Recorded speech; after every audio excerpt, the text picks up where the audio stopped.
नहीं आ सकेगी। तुम कितनी वोट दे लो, कितने बटन दबा लो, मोदी के पास जो बटन है उसे तो तुम्हारी सारी वोट अपनी जेब में धर के जीत के भाग जाता। सारे सवर्ण मिलके भी 2 बार भी वोट दे दें तो भी किसी हालत में जीत नहीं सकती बीजेपी, जीत नहीं सकता मोदी। क्यों राहुल गांधी घर में बैठे हैं, क्यों सोनिया जी घर में बैठी है, क्यों खड़गे साहब घर में बैठे हैं? सब किसका नुकसान हो रहा है? देश माफ नहीं करेगा इस बात को। सारे के सारे मिलकर एक साथ लोकसभा से इस्तीफा दो, राज्यसभा से इस्तीफा दो और बहिष्कार करो कि ईवीएम से चुनाव होगा तो हमें से कोई नहीं लड़ेगा, हम सड़क पर जनता के सामने जाएंगे, नहीं तो बचना कुछ नहीं है। इसलिए अगर देश को बचाना चाहते हो तो ईवीएम को हटाने के आंदोलन में साथ दो। और इस बार ये लड़ाई बिल्कुल आर पार की है। हमारी जान रहे न रहे हमें इसकी परवाह नहीं है, लेकिन हम मोदी को किसी भी हालत में इस बार जीतने नहीं देंगे, ईवीएम से चुनाव होने नहीं देंगे, चाहे जो भी हो जाए। लड़ाई सबकी है और ये सारी लड़ाइयों से बड़ी लड़ाई है। इस देश की जितनी भी बीमारियां हैं उन सब बीमारियों की जड़ अगर कोई है आज की तारीख में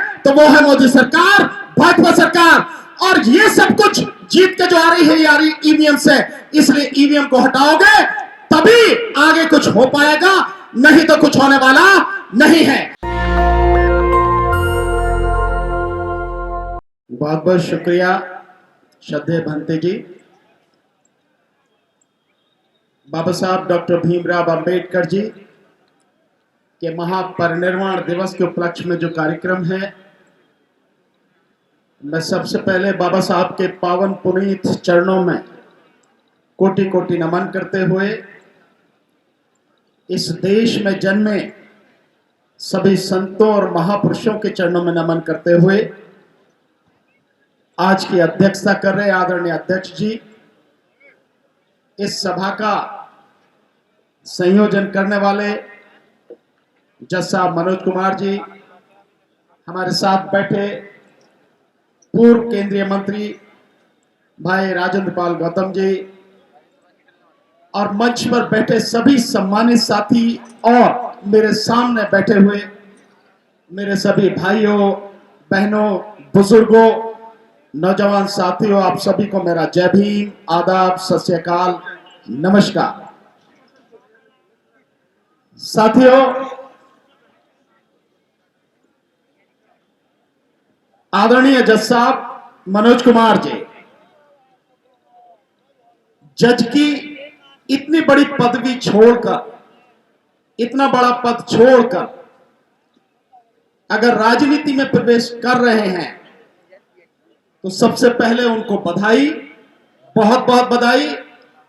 और आप लोगों को इसी बात से समझ जाना चाहिए कि जो कुछ भी है वो राजनीति में है, बाकी सारी कहानियां हैं, कहीं कुछ है नहीं।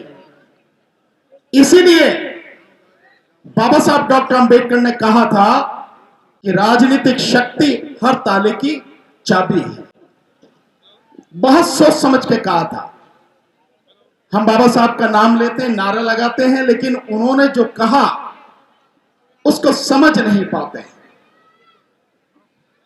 श्रद्धेय भंते जी, आपने कहा कि जिंदा लोग अभी बैठे हैं। मैं कह रहा हूं ये जितने जिंदे हैं, इन जिंदों में से मात्र मुझे 10% लोग ही मेरे साथ आके खड़े हो जाएं तो हम सारे मिलके 2024 में मोदी सरकार का तख्ता पलट देंगे। सिर्फ ये 10% लोग,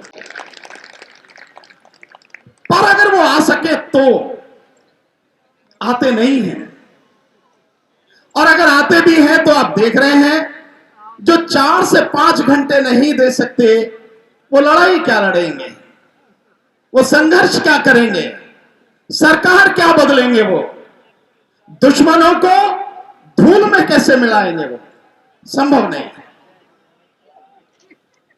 यहां जितनी बात हुई उनमें बड़ी बात एक निकल कर आ रही वोट का अधिकार, और हमें यह बदलाव लाना है वोट से।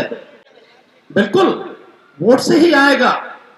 और मैं तो कहता हूं कि आप लोगों को किसी को गाली देने की जरूरत नहीं, किसी को थप्पड़ मारने की जरूरत नहीं, कोई डंडा, लाठी, बंदूक, तलवार कुछ उठाने की जरूरत नहीं है। ईमानदारी से इकट्ठे होकर खड़े हो जाओ, सड़क पे निकल जाओ, दुश्मन अपने आप ही भाग जाएगा। 8,500 करोड़ का जहाज चल गया, उसी में बैठ गए, कुछ नहीं बचेगा। सिर्फ आपके खड़े होने की जरूरत, सिर्फ खड़े होने की, और आप खड़े नहीं हो पाते। अगर आप खड़े हो पाते तो देश के हालात कुछ और ही होते। हमारी वोट पर इतना हमला नहीं होता। अभी यहां बटन दबाने की बात हो रही, जितने भी साथी बैठे हैं यहां पर आदरणीय विधायक जी भी हैं, होने वाले भी लोग हैं जो लोकसभा का चुनाव भी लड़ेंगे, विधायक का भी चुनाव लड़ेंगे। पर मैं आपको बहुत दावे के साथ कह रहा हूं, 2024 का चुनाव अगर ईवीएम से हो गया तो उसके बाद कुछ होना नहीं है। ये सारे खद्दर के कुर्ते पजामे जो नेताओं ने बनवाए हैं, और ये जजों की सारी पोस्टें, ये जितने भी जज मजिस्ट्रेट हैं, सब खुंटी पर टंग जाने हैं, क्योंकि उसके बाद में राजतंत्र स्थापित होगा, हिंदू राष्ट्र स्थापित होगा। और राजतंत्र थानों से चलता है, अदालतों से नहीं चलता। और राजतंत्र में केवल एक ही राजा होता है, विधानसभाओं की विधायकों की जरूरत नहीं होती। सब समझ लेना इस बात को। अगर आप भी नहीं समझते हो तो तुम्हारा कुछ नहीं हो सकता, कुछ भी। अगर ईवीएम रहेगी तो तुम उस पाताल में धंस दिए जाओगे जहां से तुम्हारी रूह भी निकल के नहीं आ सकेगी। इसलिए 2024 का चुनाव किसी भी कीमत में ईवीएम से नहीं होना चाहिए। कल एक ईवीएम के ऊपर मीटिंग हम लोगों ने की, वहां पर कांग्रेस के वरिष्ठ नेता दिग्विजय सिंह आए। मैंने उनसे माइक लेके मैंने कहा कि मैं बोलूंगा पहले, आप बाद में बोलो। मैंने उनसे कहा 3 राज्यों के चुनाव आपकी बनी हुई सरकार आपसे छीन ली गई, कांग्रेस की सरकार थी, सरकार आपकी छीन ली गई। सबसे बड़ा नुकसान तो कांग्रेस को हुआ। और आप सारे के सारे घर में बैठे बोलते क्यों नहीं भाई? आप इंडिया गठबंधन में जितने भी दल हैं आप उनका नेतृत्व कर रहे हैं, अपनी पार्टी का नेतृत्व कर रहे हैं। हम लगातार पिछले 5 साल से बोल रहे हैं और अंतिम सांस तक बोलते रहेंगे। कितना भी बोलेंगे, लोग जाग रहे हैं, बोल रहे हैं, समझ में आ रही है। पर आप आओगे तो लोगों के मन से डर निकल जाएगा, लोग सड़क पर आ जाएंगे और ये सब काम एक झटके में हो जाएगा। कहते क्यों नहीं हो? क्यों राहुल गांधी घर में बैठे हैं? क्यों सोनिया जी घर में बैठी है? क्यों खड़गे साहब घर में बैठे हैं? मिलने के लिए कहो तो आप मिलते नहीं हो, बात सुनते नहीं हो। सब किसका नुकसान हो रहा है? देश माफ नहीं करेगा इस बात को। आपकी ये जो कायरता जो आपको रोके हुए है, देश को बर्बाद कर देगी।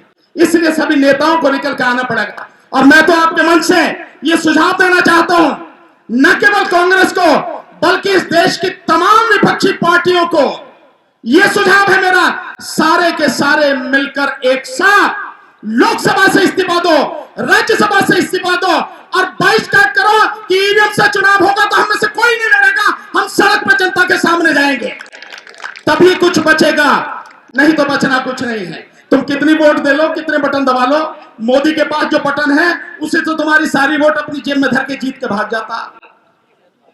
नहीं है ये सारी कहानी। और मैं कहता हूं, मोदी को बहुत लोग कहते हैं कि नहीं लोग बड़े चाहते हैं। एक और बड़ी मजेदार बात फैलाई जा रही है अब, नहीं वो कांग्रेस ने, राहुल जी ने क्या काम करा है? राहुल जी ने कहा कि भाई हम ओबीसी को आगे बढ़ाएंगे, तो ये बात सवर्णों को बड़ी खल गई। सवर्ण एक साथ में उन्होंने कहा तो नहीं, लेकिन सवर्ण नाराज हो गए, चुप हो गए और उन्होंने इकट्ठे मिलके बीजेपी को वोट देती। अब मैं आपके सामने एक आंकड़ा रखता हूं, मध्य प्रदेश में 16% आबादी एससी की, 22% आबादी वहां की एसटी की, आदिवासियों की, 6.5% आबादी मुसलमानों की, 50% आबादी ओबीसी की। सवर्ण कितने रह गए? 5%।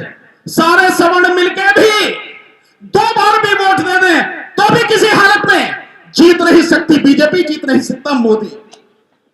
मतलब एक अजीब तरह का फैलाया जा रहा, यह सिर्फ और सिर्फ ईवीएम में होने वाली और की जाने वाली बेईमानी से बचने के लिए सारा सब कुछ किया जा रहा, सब प्रोपेगेंडा फैलाया जा रहा। इसलिए मेरा आपसे निवेदन है साथियों, और साथियों को बोलना है, मैं इसलिए बहुत थोड़े समय में अपनी बात खत्म करके आपसे सबसे निवेदन करूंगा, जो मंच पर बैठे हैं उनसे भी, जो सामने बैठे हैं उनसे भी, जितने भी लोग हैं अपने, ज्यादा कुछ नहीं, अपने परिवार को, अपने रिश्तेदारों को, अपने दोस्तों को और अपने पड़ोसियों को समझाओ, अगर ईवीएम से चुनाव हुआ तो ना तो तुम्हारी शिक्षा बचे, ना तुम्हारा रोजगार बचे, ना तुम्हारी सुरक्षा बचे, ना कुछ बचे तुम्हारा। तुम्हारी आने वाली नस्लें, तुम तो हो गए, तुम्हारी आने वाली नस्लें भी गुलाम होंगी। इसलिए अगर देश को बचाना चाहते हो तो ईवीएम को हटाने के आंदोलन में साथ दो। हम पिछले हफ्ते ही 10 तारीख से 10 दिसंबर से ईवीएम के खिलाफ लड़ाई शुरू कर चुके हैं। मेरी वीडियो भी आप देख रहे होंगे, 50 लाख लोग उस वीडियो को देख चुके हैं। हम इसे शुरू कर चुके हैं और इस बार ये लड़ाई बिल्कुल आर पार की है। हमारी जान रहे न रहे हम इसकी परवाह नहीं है, लेकिन हम मोदी को किसी भी हालत में इस बार जीतने नहीं देंगे, ईवीएम से चुनाव होने नहीं देंगे, चाहे जो भी हो जाए। लेकिन आपका साथ चाहिए, आपका भी साथ चाहिए, सभी लोग जितने भी हैं, तभी बचेगा। लड़ाई एक की नहीं है, लड़ाई सबकी है और ये सारी लड़ाइयों से बड़ी लड़ाई है। इस देश की जितनी भी बीमारियां हैं, उन सब बीमारियों की जड़ अगर कोई है आज की तारीख में तो वो है मोदी सरकार, भाजपा सरकार। और ये सब कुछ जीत के जो आ रही है, ये आ रही ईवीएम से। इसलिए ईवीएम को हटाओगे तभी आगे कुछ हो पाएगा, नहीं तो कुछ होने वाला नहीं है। मैं आपके सहयोग का इंतजार करूंगा, आपके उत्तर का इंतजार करूंगा। अगर साथ देना है, मेरा नंबर है, आपके सामने बता के जानो, मेरे नंबर पे अपने व्हाट्सएप से मुझे कॉल मत कीजिए, फोन मत कीजिए। लगातार फोन आते, सुबह 4 बजे से रात को 1 बजे तक सोने नहीं देते हैं। मैं फोन मत कीजिए, मेरे नंबर पर अपना नाम, अपना पूरा पता, अपना संगठन, उसमें पद क्या है ये लिखकर व्हाट्सएप पे भेजिए। अगर हमारे साथ जुड़ना है तो नंबर मेरा नोट कर लें, 7840868666 78 40 86 86 66।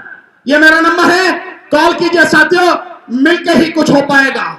और मैं धन्यवाद देता हूं श्रद्धेय भंते जी को और धन्यवाद देता हूं जज साहब को, जिन्होंने मुझे बुलाया, सम्मान दिया और यहां बोलने का मौका दिया। आपके उत्तर की अभिलाषा में, आपके उत्तर के इंतजार में, आपके सहयोग के इंतजार में मैं रहूंगा। बहुत बहुत शुक्रिया। नमो बुद्धाय, जय भीम, आदाब, सत श्री अकाल, नमस्कार। नेशनल दस्तक की आपसे गुजारिश है कि अगर इसको बचाना चाहते हैं तो नेशनल दस्तक को सब्सक्राइब करने के लिए रेड कलर के सब्सक्राइब बटन को दबाएं, फिर बेल आइकन की घंटी दबाएं। नेशनल दस्तक को बचाने के लिए बहुत जरूरी है कि हर खबर को शेयर करें, लाइक करें, कमेंट जरूर करें।